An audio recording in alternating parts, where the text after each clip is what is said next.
एक आदमी एक चिकित्सक की दुकान पर पहुंचा और वहां पहुंचकर उसने अपने लिए जहर मांगा। चिकित्सक को उस आदमी के इरादे कुछ सही समझ नहीं आ रहे थे। चिकित्सक ने सोचा कहीं यह आदमी आत्महत्या न कर ले, इसीलिए उसने एक शीशी में रंगदार पानी भरा और उसे अच्छी तरह से पैक करके उसे दे दिया। घर पहुंचकर उस आदमी ने अपनी पत्नी के नाम एक आखिरी खत लिखा। उसने उस खत को बंद किया और टेबल पर रख दिया। इसके बाद रंगीन पानी पीकर वहीं पर लेट गया। थोड़ी देर बाद उसके शरीर में जहर के सभी प्रभाव प्रकट होने लगे। उसकी हालत ज़्यादा बिगड़ती देख उसे अस्पताल ले जाया गया। डॉक्टर ने उसका परीक्षण किया, उसकी जांच की और उन्होंने बताया कि इसने तो जहर पिया ही नहीं है, क्योंकि इसके पेट में जहर की कोई भी चिन्ह मौजूद नहीं है। लेकिन जहर से जो लक्षण और जो पीड़ा शरीर में उत्पन्न होती है, वह सभी लक्षण स्पष्ट दिखाई दे रहे थे। उस आदमी को ठीक होने में 1 सप्ताह लग गया। यदि उसे फौरन अस्पताल न पहुंचाया गया होता तो शायद उसकी मृत्यु भी हो सकती थी। दोस्तों, विज्ञान ने यह सिद्ध कर दिया है कि मनुष्य की भावनाओं का उसकी शारीरिक क्रियाओं पर बहुत गहरा असर पड़ता है। इस बात के अनेक प्रमाण मौजूद हैं कि आदमी बीमार होता है, परंतु उसका मन अगर शांत हो तो वह बहुत जल्दी अपनी बीमारी से छुटकारा पा सकता है और ऐसा रोगी बहुत जल्दी ठीक हो सकता है। परंतु विपरीत इसके, यदि किसी आदमी को कोई छोटी मोटी बीमारी भी हो लेकिन उसके मन में कोई शंका, डर या फिर कोई चिंता बसी हुई हो, तो ऐसे रोगियों को ठीक करना बहुत मुश्किल हो जाता है। आपको यह बात कभी भूलनी नहीं चाहिए कि खून की गति और हमारे शारीरिक स्वास्थ्य का सीधा संबंध होता है। यदि किसी व्यक्ति के खून की गति में कोई गड़बड़ हो जाती है तो वह व्यक्ति रोगी हो जाता है, और इसके विपरीत यदि वह ठीक से चलती रहती है तो हम स्वस्थ हो जाते हैं। आप यह तो जानते ही होंगे कि मन में जो उथल पुथल होती है वह हमारे खून के प्रवाह को भी प्रभावित करती है। मन में जो भी परिवर्तन होता है उसे वह स्पष्ट रूप से हमारे खून के बहाव में परिवर्तन कर देता है। क्रोध आने पर, कोई डर उत्पन्न होने पर या फिर किसी प्रकार की दुर्घटना हो जाने पर हमारे खून के प्रभाव में प्रमुख स्रोत तिल पर फौरन असर पड़ता है। आपको यह भी पता होगा कि क्रोध आने पर रक्त की गति कितनी तेज हो जाती है। ऐसा भी कहा जा सकता है कि यदि घोड़े का मालिक घोड़े को चाबुक लगाए या फिर उसे डांटे फटकारे तो घोड़े की हृदय की धड़कन 10-12 बार प्रति मिनट अधिक तेज हो जाती है। क्रोध, चिंता, भय या फिर अन्य किसी भी प्रकार की मानसिक कष्ट, क्लेशों एवं तनाव आदि से खून के प्रभाव में भारी परिवर्तन होता है। उससे उस परिवर्तन का प्रभाव शरीर के अंगों पर भी पड़ता है। वे रोगों को ग्रहण करने लगते हैं और इस प्रकार से मनुष्य की आयु कम होने लगती है। मन में बीमारी के दूर होने के प्रति जितना शक होता है, रोग के कारण जितनी चिंताएं अधिक बढ़ जाती हैं, तो रोग जितना कष्टकारी होता है उससे भी अधिक कष्टकारी हो जाता है। शरीर ढीला होने लगता है और इन्हीं कारणों से रोग शरीर को घेरने लगता है। और आपने यह भी महसूस किया होगा कि अपमान या अन्याय होने पर आपका मन और मस्तिष्क तुरंत क्रोध कर उठता है एवं उसमें एक धमाका सा हो जाता है। इससे यह सिद्ध होता है कि भावनाओं का हमारे शरीर के सेल्स से बड़ा गहरा संबंध होता है। डर का भी मानव शरीर में विभिन्न अंगों जैसे हृदय, गुर्दे और पाचन अंगों पर तुरंत ही प्रभाव पड़ता है। कभी कभी तो यह प्रभाव बड़ा घातक सिद्ध भी हो जाता है। वास्तव में बहुत कम लोग ऐसे होंगे जो भय रहित होकर, डर से मुक्त होकर जीवन का पूरा आनंद लेते हैं। हम पूरी तरह निश्चिंत कभी भी नहीं हो पाते। आनंद का कोई क्षण जब कभी हमारी ओर आता भी है तो हमारे मन में बैठा हुआ डर उसे उड़ा देता है। क्या आप यह बता सकते हैं कि अब तक आपके जीवन में आनंद के कितने दिन आए हैं? कितने दिन आप चिंताओं से मुक्त होकर अपने जीवन का आनंद ले पाए हों? और आपका कौन सा ऐसा दिन होगा जब आप हमेशा मुस्कुराते रहे हों? वास्तव में हमारे मन में बचपन से ही डर की जड़ें उत्पन्न होती हैं। यह डर बाल्य अवस्था से ही शुरू हो जाता है। हर देश में बूढ़ी आया या दादी नानी बच्चों को ऐसी कहानियां सुनाया करती हैं जिनसे बच्चों के कोमल मन पर डर की छाया पड़ जाती है। परियों, भूत या फिर राक्षसों की कथाओं से बच्चों के मन में डर अपनी जड़ जमा लेता है और बचपन से ही हमारे मन में बैठा हुआ यह डर किसी कार्य के आरंभ में या फिर किसी कार्य के बीच में या फिर किसी सफलता के निकट पहुंचने पर हमें सताने लगता है। बचपन में हम किसी परछाई को भी देखकर डर जाते थे। उसकी गहरी छाप भी हमारे मन पर भी पड़ी रहती है। हम यही सदा सोचते रहते हैं कि कहीं यह ना हो जाए, कहीं वह ना हो जाए, कहीं ऐसा ना हो या फिर कुछ गड़बड़ ना हो जाए। अगर कुछ गलत हो गया तब क्या होगा? अधिकतर यह सभी प्रकार के डर हमें इतना कष्ट दे जाते हैं कि किसी कष्ट को भोगने के बाद भी हमें उतना दुख नहीं होता जितना दुख हम पहले ही भोग चुके होते हैं। हमेशा सभी लोगों के मन में किसी ना किसी प्रकार का डर छिपा ही रहता है। किसी बीमारी का डर या किसी दुर्घटना का डर हो या फिर नौकरी छूट जाने का डर हो, इसके अलावा या फिर मृत्यु का डर हो, कोई ना कोई डर हमारे अंदर छिपा ही रहता है और वही डर अंदर ही अंदर हम पर आक्रमण करता रहता है और हमें अंदर से खोखला कर देता है। कुछ लोग यात्रा करते हैं तो उनके मन में दुर्घटना की आशंका बनी रहती है। कुछ लोग ऐसे भी होते हैं जिन्हें किसी बीमारी का डर जीवन भर रहा आता है। आनंदपूर्ण जीवन की तरंगों में बड़ी ताकत होती है। जब भी कोई चिंता आपको घेरे हो तो उसी समय दूसरों की प्रशंसा कीजिए, हंसी मजाक कीजिए, किसी खेल में अपना मन लगा लीजिए या फिर कोई मनोरंजन का काम कीजिए। मन में हौसले और उत्साह से भरी बातें कीजिए। ऐसा करते ही आपकी चिंताओं के बादल तुरंत ही छट जाएंगे और चिंता आपके मन से गायब हो जाएगी। डर के विचार हमारे रोग निरोधक क्षमता को कम कर देते हैं, जिससे हमारे शरीर के अंग अपने कर्तव्य का पूरी तरह से निर्वहन ही नहीं कर पाते, जिससे हमारे मन में तरह तरह की बीमारियां हमें घेर लेती हैं। अगर आप हमेशा प्रसन्न और निश्चिंत रहना चाहते हैं तो डर रूपी राक्षस को कभी भी अपने अंदर पनपने ही ना दे। आप अपनी कल्पना से ही अपने मन में डर की स्थापना करते हैं और वास्तव में उसकी कहीं भी संभावना ही नहीं होती। जब आप अपने अंदर की कमी महसूस करते हैं तब डर उत्पन्न हो जाता है और यही डर बीमारी और संकटों को आपके साथ जोड़ देता है। यह प्राकृतिक नियम है कि जिस वस्तु से हम डर जाते हैं वही वस्तु हमारी ओर आकर्षित होती है। आपने बहुत से लोगों को यह कहते अवश्य ही सुना होगा, मुझे डर है यह काम नहीं बनेगा। कोई कहता है कि मुझे डर है कि कहीं मेरा व्यापार चौपट ना हो जाए। और इसी तरह हर आदमी किसी न किसी डर से ग्रस्त रहता है।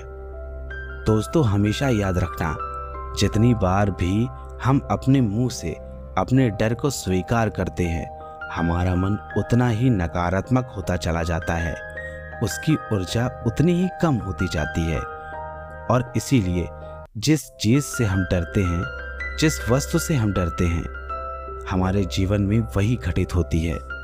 एक किसान जानता है कि जिन गायों को मक्खियों या मच्छर तंग करते हैं वे ना तो अपना पूरा दूध दे पाती हैं और ना ही सही ढंग से दूध देती हैं। जिन गायों को मक्खियों से मच्छरों से बचाकर रखा जाता है वह निश्चित रूप से ही पूरा दूध देती हैं। इसी प्रकार मस्तिष्क के जिन सेल्स को चिंता ने ही सता रखा है वह अपना कार्य किस प्रकार से सही ढंग से कर पाएंगे। यह कहा जाता है कि मनुष्य निरंतर ही जिस वस्तु की कामना या प्रतीक्षा करता है उसे वह प्राप्त कर लेता है, लेकिन जब मन चिंता और डर में ही लगा रहेगा तो उसे डर और चिंता ही तो प्राप्त होगी ना। डर और चिंता से हमारी नाड़ियों का संतुलन बिगड़ जाता है। जीवन में हम सबको ऐसा अनुभव हुआ होगा कि जब हम किसी कार्य को पूरे उत्साह और दृढ़ निश्चय के साथ आरंभ कर देते हैं तो अचानक हमारे मन में शक पैदा होने लगता है, हमें अपने ऊपर संदेह होने लगता है। हम अपने आप से पूछने लगते हैं, क्या यह काम मैं पूरा कर सकूंगा? इस प्रकार का संदेह हमारे दृढ़ निश्चय का केवल एक सिरा पकड़कर हमारी पूरी शक्ति को समाप्त कर देता है। आज अनगिनत लोग ऐसे भी हैं जो अद्भुत योग्यता होने पर भी मध्य कोटि के ही बने रह गए हैं। उन्हें केवल उनके शक ने ही उन्हें अपूर्ण बना दिया है। यदि वो संशय या संदेह उनके मन में ना हो तो वो भारी सफलता भी प्राप्त करते और महान आदमी भी कहला सकते थे। इसमें कोई संदेह नहीं, लेकिन दुख यही है कि उनके मन में यह विश्वास ही नहीं हो पाया कि उनमें योग्यता है। संदेह और संशय पर विजय तभी पाई जा सकती है जब पूरे संकल्प के साथ विश्वास जमा लिया जाए कि मैं यह काम कर सकता हूँ, मैं जो कार्य करना चाहता हूँ उसे पूरा करने की सारी शक्ति मुझ में है, मैं उसे कर सकूंगा और यह कार्य मेरे करने योग्य है। विश्वास राजा है, वो निश्चय पूर्वक जो भी कहेगा उसे करना ही होगा। विश्वास से ही असंभव कार्य भी संभव हो जाता है और उन्हें पूर्ण करने में विशेष कठिनाई भी नहीं आती। संदेह या संशय घातक होते हैं, यह हमारे प्रयासों की हत्या कर देते हैं। संशय उत्पन्न होते ही हमारे प्रयत्नों पर रोक लग जाती है। जब आप किसी कार्य के संबंध में उसके सब पहलुओं पर विचार करके यह निश्चय कर लेते हैं कि आपको क्या करना है और आप अपना मार्ग निर्धारित कर लेते हैं, तब आपको चाहिए कि संशय आपके मन में प्रवेश न कर पाए, कोई भी नकारात्मक विचार आपके मन में ना आने पाए। उसे अपनी योग्यता को नष्ट मत होने दीजिए। किसी भी काम के लिए कोशिश करने से पहले ही सब पहलुओं को सावधानी पूर्वक विचार कर लीजिए और एक बार मन में निश्चित कर लेने पर कि मैं इस काम को किस प्रकार कर सकूंगा, अपना कार्य करते जाइए और निरंतर करते जाइए। जिन लोगों ने अपने मन में संशय को स्थान नहीं दिया वही इतिहास में अपनी अमिट छाप छोड़ पाए हैं। प्रत्येक मनुष्य के दो स्वरूप होते हैं, परंतु उसका विश्वास स्वरूप सदा ही छिपा रहता है, क्योंकि वह अपने को छोटा ही समझता रहता है, अपने विशाल स्वरूप की कल्पना भी नहीं कर सकता। वह नहीं जानते कि उनके अंदर एक ब्रह्मांड बसा हुआ है, लेकिन अब तक वह प्रकट नहीं हुआ।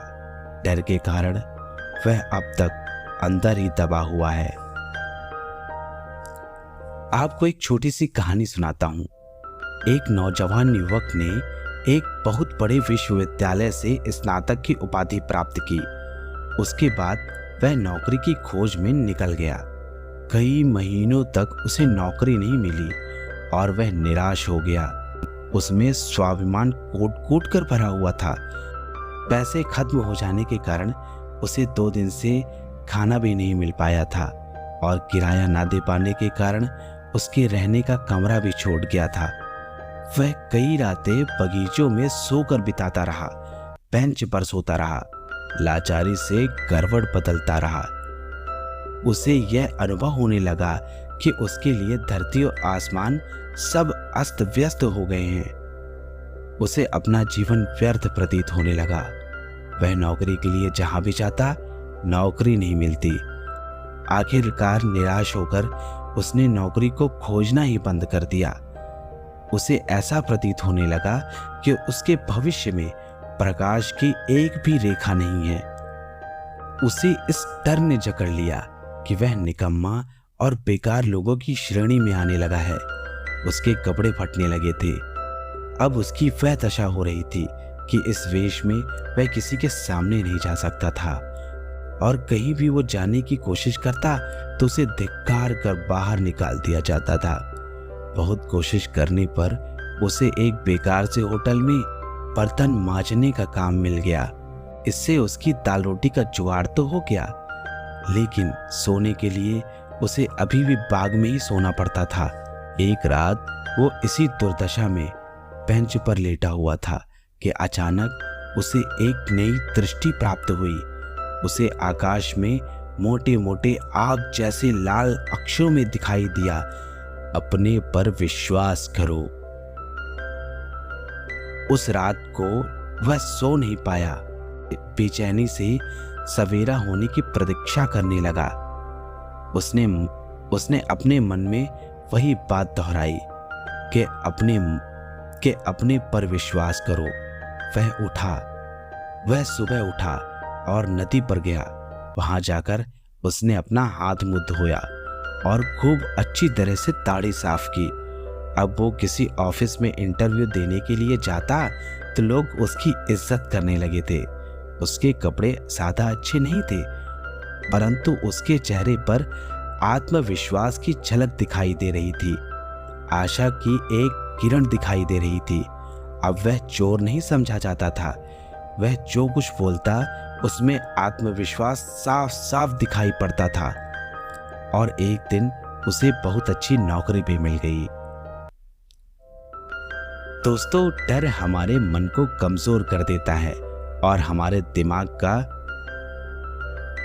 मन का संतुलन बिगाड़ देता है। और आत्मविश्वास कुछ ना होते हुए भी राजा की तरह जिंदगी जीना हमने एक अद्भुत शक्ति पैदा करता है, जिस शक्ति का इस्तेमाल करके हम दुनिया में कुछ भी हासिल कर सकते हैं। तो दोस्तों, लगे रहिए, अपने ऊपर आत्मविश्वास रखिए और अपने मन में संशय के लिए किसी भी प्रकार की जगह मत छोड़िए। दोस्तों, मानव शरीर मिलना अपने आप में ही एक दुख होता है, और बीमारियों के बारे में सोच सोचकर हम इस दुख को और अधिक बढ़ा लेते हैं। हम सबको पता होता है कि जीवन की अलग अलग अवस्थाएं होती हैं। बचपन, जवानी, बुढ़ापा सब बारी बारी से आते हैं और चला भी जाता है। और हमें यह भी पता होता है कि उम्र बढ़ने के साथ ही उसमें बीमारियां भी आएंगी, लेकिन इन सब का पता होते हुए भी हम इतने डरे डरे रहते हैं कि यह बीमारियां हमारे दिल दिमाग पर अपना कब्जा जमा लेती हैं। और जो लोग शारीरिक पीड़ा होने पर भी हमेशा खुश रहते हैं, ऐसे लोग दूसरों के लिए एक उदाहरण छोड़ जाते हैं और छोड़ जाते हैं जिंदगी जीने का तरीका। लोगों को ऐसे लोगों से सीखना चाहिए जिनके पास कुछ नहीं है। धन संपदा तो छोड़ो, उन लोगों के पास अपना शरीर भी स्वस्थ नहीं है, और इन सब के बावजूद भी वह लोग हंसी खुशी से जीवन जी रहे होते हैं। हाँ दोस्तों, आपने बिल्कुल सही सुना, ऐसे लोग मौजूद हैं। ऐसे लोग हमारे आसपास देखने को अवश्य मिल जाएंगे, लेकिन हम उनकी तरफ कभी ध्यान नहीं देते। हमें दुनिया में अपना दुख ही सबसे बड़ा लगता है, लेकिन जब आप बाहर निकल कर देखेंगे तो आपको पता चलेगा कि आपसे भी अधिक दुखी लोग यहाँ पर मौजूद हैं, और बावजूद इसके वे सभी खुश हैं। दोस्तों, किसी ने क्या खूब कहा है, अगर मजे में जीवन जीना है तो विपरीत परिस्थितियों में भी खुश रहना सीखो। दोस्तों, यह आशा करते हुए कि आप भी अपने जीवन में खुशी रहेंगे और अपनी चिंताओं को पीछे छोड़ जीवन में खुशी के साथ आगे बढ़ते रहेंगे। तो दोस्तों, आज के लिए बस इतना ही। और दोस्तों, अगर आपको ऐसी ही कहानियां पसंद हैं तो हमारे चैनल में आपको ऐसे ही ज्ञानवर्धक कहानियों का संग्रह मिल जाएगा जिन्हें आप कभी भी सुन सकते हैं। तो दोस्तों, इन सभी के साथ कल फिर मिलते हैं किसी और नई कहानी के साथ हम लोग। तब तक के लिए नमस्कार, और वीडियो में अंत तक बने रहने के लिए आप सभी का बहुत बहुत धन्यवाद। जय श्री कृष्ण, राधे राधे, हर हर महादेव।